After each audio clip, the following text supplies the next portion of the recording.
Ya, itu penjelasan secara filosofis. Berbagai macam jenis orang. Ada yang dikatakan dua sebab, ada yang dikatakan tiga sebab. Ya, sebab ketiga itu tidak lain adalah potensi untuk mencapai kebijaksanaan. Tapi bagaimanapun, sekali lagi itu adalah penjelasan secara filosofis atau secara akademisi. Sedangkan kita jangan berpikir bahwa kita itu dwi hetuka atau ti hetuka atau bagaimana. Kalau memang kita itu dwi hetuka, terus tidak mau berusaha. Kalau kita memang itu ti hetuka, terus mau santai-santai. Betul tidak? Kenyataan hari-hari ini yang lebih perlu. Sang Buddha ketika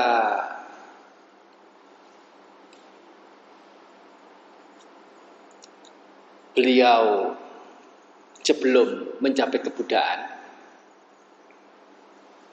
tetapi sudah terlahir sebagai kelahiran terakhir dalam sebagai bodhisattva. Beliau sampai hampir mati.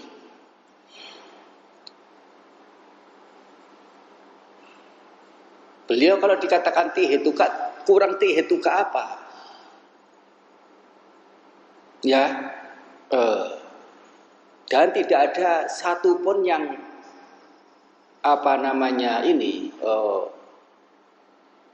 ya kalau dalam cerita sih ada begitu ya, dikatakan bahwa Santusita atau Santusaka Dewa Buta itu yang kemudian terlahir ya sebagai bodhisattva Siddhartha.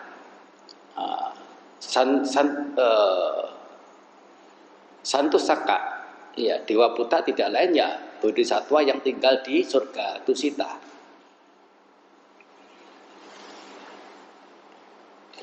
Nah, diceritakan di sana bahwa beliau itu dimohon untuk lahir di alam manusia untuk mencapai kebudaan dan sebagainya dan sebagainya dan sebagainya. Saya rasa itu adalah ya semacam ya ini hemat saya pribadi ya, adalah keterangan-keterangan belakangan. Ya meskipun kita ini misalnya punya pengetahuan yang mumpuni, punya pengetahuan yang memadai. Misalnya dalam bidang konstruksi begitu ya, lulus insinyur. Kita diserai untuk membangun satu area real estate dengan luas sekian, dengan bentuk bangunan sekian, dengan budget sekian, dengan tempo waktu sekian misalnya. Apakah ada kepastian bahwa proyek yang kita lakukan itu berhasil? Meskipun potensi kita semua itu ada, pengetahuan, pengalaman, termasuk juga peralatan, termasuk juga bawahan-bawahan, pengikut yang akan membantu. Potensi ada, tetapi jaminan 100%-nya begitu ya.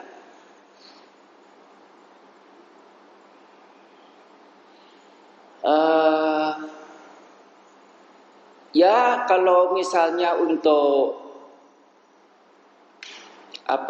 istilahnya itu meramal, ramalan. Oh dia bakal bisa, oh 100% dia pasti bisa. Batas ramalan, begitu.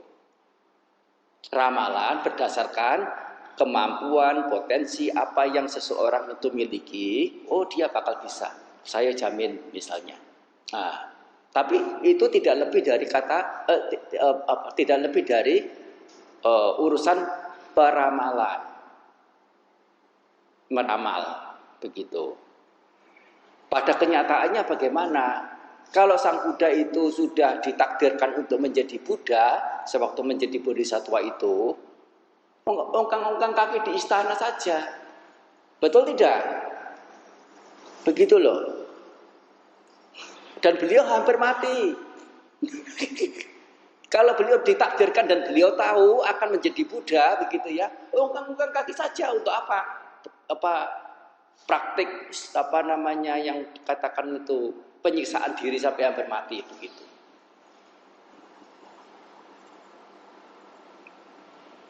Tidak ada urusan dengan dua hetuka atau tiga hetuka bagaimana untuk ya kemudian dirisaukan.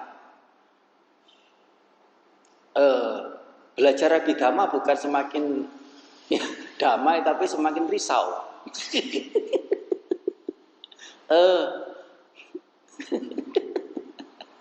Jangan risau hati. Di depan mata sekarang ini hal optimal yang baik apa yang bisa kita lakukan. Sejauh apa hari-hari kita punya keseriusan dalam pegang ajaran Sang Buddha. Apa meskipun itu satu momen dua momen yang kita rasa itu kurang berguna. Kenapa saya harus melakukan ini?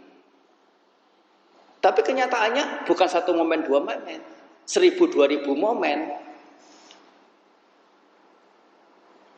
Betul enggak hari-hari itu kita tidak sekonsekuen dengan diri kita sendiri, dalam arti satu sisi itu merasa khawatir, tapi di sisi yang lain itu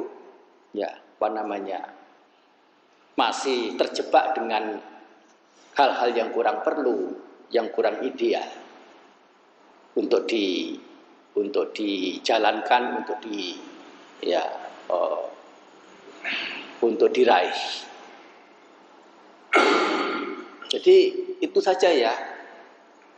Kalau menjelaskan apa, bagaimana dan sebagainya, rasanya itu hanya sebatas untuk memahami pemahaman secara akademisi, secara filosofis, dan itu untuk pembahasan mereka-mereka yang sudah punya tataran batin yang memang tingkatan tertentu sudah, begitu ya. Ya kita belajar seperti itu, mengerti seperti itu untuk kita tujukan kepada diri sendiri, dan kemudian menghantami diri sendiri dengan rasa ciut, rasa inferior, nggak benar itu.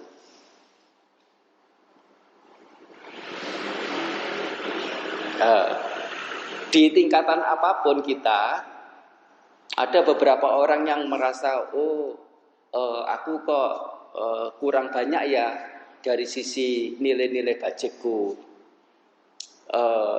cenderung untuk mungkin kalah dengan beberapa teman yang lain. Ya itu adalah satu fenomena, satu kenyataan.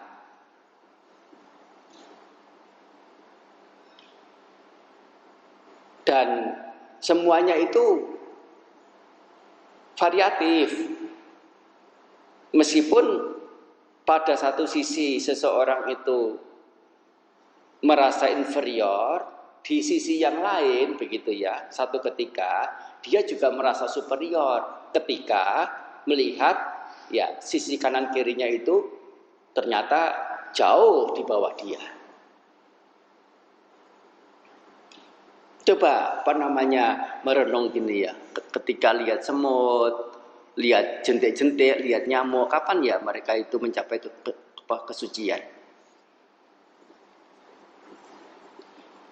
Contoh saja ya, misalnya terlahir di alam binatang buas, bukan satu dua kelahiran mereka akan terlahir seperti itu. melainkan puluhan ratusan kali terlahir seperti itu. Karena apa? Yaitu menjadi apa namanya, ular makan ekor. Iya, ular makan ekor. Terus sebagai manusia kejam, bengis, keji, melakukan pembunuhan, tidak merasa bersalah kepada sesama manusia padahal, dan beringas, semakin banyak yang dibunuh semakin puas, semakin bangga, semakin apa. Kalau dia kemudian terlahir sebagai harimau yang memangsa binatang yang lain dengan cara membunuh, ada rasa iritasi enggak? Enggak ada. Sudah diawali dengan kebiasaan membunuh, itu hal yang biasa. Terus karena dia membunuh lebih banyak membunuhnya daripada buat baiknya, sebab terlahir sebagai harimau ini, kelahiran berikutnya bagaimana? Dengan banyak berbuat buruk seperti itu. Gak gampang. Itu yang namanya santana. Kalau dalam bahasa palinya itu santana. Artinya sesuatu yang sudah menjadi habit, sudah menjadi karakter, sudah menjadi perangai. Kita semua punya perangainya sendiri-sendiri, sesuai dengan tingkatan batin. Tetapi perangai itu apa?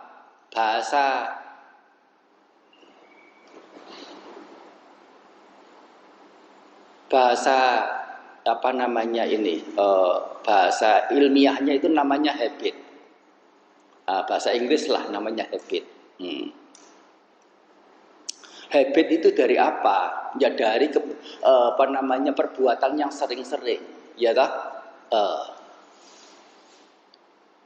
Bisa kok itu diubah. Bisa kita mengubah habit-habit itu, meskipun ya sulit. Oleh karena apa? Sudah menjadi habit. Sadar hari-hari, baik kepada suami, baik kepada anak. Barangkali tutur kata kita tidak sengaja menekan dia, menyakiti dia. Sikap kita bagaimana? Sudah sejauh apa punya empati, mengerti pihak lain itu juga punya keterbatasan, punya punya kekurangan yang dirinya sendiri juga sudah punya masalah. Bagaimana cara membenahi diri, kemudian ditimpai dengan kata-kata yang menusuk, kata-kata yang tajam. Itu contoh, bukan berarti seperti itu. Contoh saja. Ya tidak hanya dengan keluarga, dengan teman, dengan pelanggan, dengan siapapun di luar sana itu. Bagaimana kita punya tutur kata, sudah sejauh apa kita memeriksa, meneliti dengan baik. Kalau mau kita teliti dengan baik, gitu ya. Tidak usah berbicara 100 kata, 1000 kata, baru kemudian kita itu bisa menyelidik. Ternyata tadi itu aku banyak dikuasai oleh misalnya iri hatinya, atau kekikirannya, atau rendah dirinya, atau apanya gitu. Satu kata saja yang kita ucapkan itu sudah menjadi bahan perenungan yang luar biasa. Kata jangan begitu ya. Jangan. Kata jangan satu saja itu. Satu orang mengucapkan kata itu memungkinkan untuk dimuati oleh berbagai macam, atau salah satu di antara berbagai macam muatan. Jangan. Misalnya dalam konteks apa namanya, dia mau dibantu begitu ya, dia bilang jangan. Itu mungkin dengan rasa sungkan, atau mungkin harga dirinya itu nggak mau di apa namanya,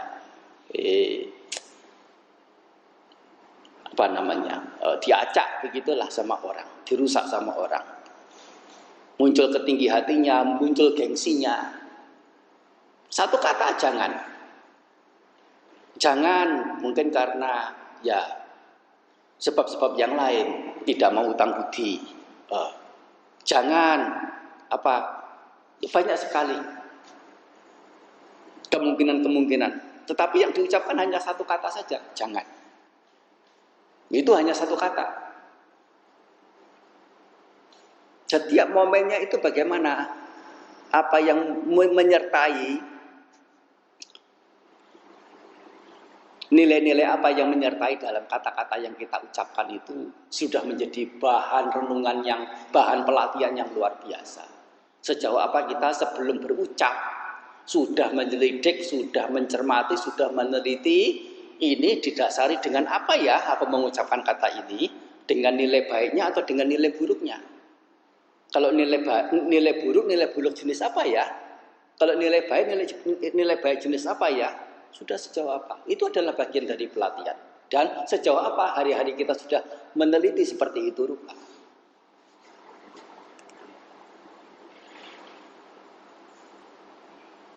Ya toh? Bukan berarti duwe hituka kemudian aduh, ya udah apa namanya, tiduran aja deh. Praktek gimana pun nggak nyampe. Terus kapan? Mereka yang hituka itu dari mana? Bisa hituka itu? Apakah diciptakan menjadi hituka atau perjuangan dari masing-masing pribadi itu untuk menjadi hituka? Iya kan?